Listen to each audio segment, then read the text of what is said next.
It was a really off-kilter time in my life. My husband had died. I discovered that the place we had moved to, I got the lease agreement wrong, and I had to move out summarily, and I was bunking with my generous next-door neighbor, and our house was being remodeled, and so I was really off. I went to do errands, and all of those were a mess. And so in this state of disequilibrium, I was almost home.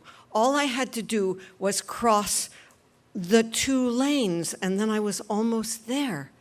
I stopped, I looked, and then, as the police report says, I proceeded. And there was a whump on my passenger door side, and the car spun around, and I was surrounded by broken glass. And I had the presence of mind to turn off the engine, and it turned off that kind of soothing New Age music, and then I heard the sirens. There were 3 ambulances, one for me and one for the motorcyclist, I later discovered, who had hit me or I hit him, it was unclear, and the girlfriend riding on the back. And I was relatively unhurt. The car was totaled. The glass kept falling out of my hair for kind of the whole week after that. But for a year and a half after that, you know, it's kind of like the anvil might fall on your head any day, because this guy indeed was hurt. I mean, not mortally, but he could take everything away. And I had always assumed that, you know, my old age was taken care of, but it could be gone like that. And the guy in the lawyer in the insurance company said, well, it was your fault. That was didn't make me feel very good. So my sister got me a mediation lawyer. I love mediation. And he was small and smart and relaxed. And he said, you know, Neshama, don't worry. If you need to worry, we'll tell you when. And so you would think that I would kind of float off. I couldn't exactly. There was always a thrum of deep worry underneath. But it was a form of American Zen, because there was nothing I could do about it. So I lived that year and a half that this whole thing took to work itself out in this state of suspended animation. And then the day of mediation came.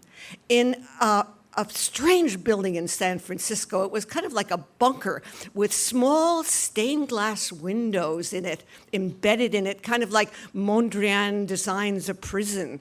And there they were, the attorneys trying to work it out. And there I finally saw the guy who I had hit, or he had hit me. And he was a young, muscular motorcycle guy. And I think he had hurt an arm. He looked okay to me. But in any case, he had been hurt. But we had never seen each other before. And the lawyers went back and forth, and then they took a little break and talked about golfing and sailing, and then they went back and forth. And you know, it worked out really well. Mediation, let's hear it for mediation.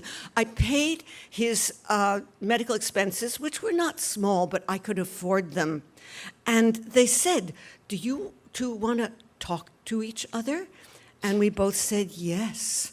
And we came up to each other, and we stood facing each other, and we spontaneously reached out and kind of gingerly hugged each other. And out of our mouths came the same phrase, I'm so sorry. That's all we had to do. And I went off, and he went off, and then his pit bull of a lawyer went after Deep Pockets Caltrans, because there was supposed to be a crossing sign, and they had taken it down and never put it up. $2 million for that guy.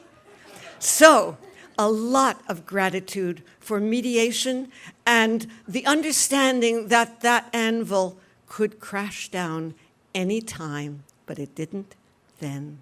Thank you.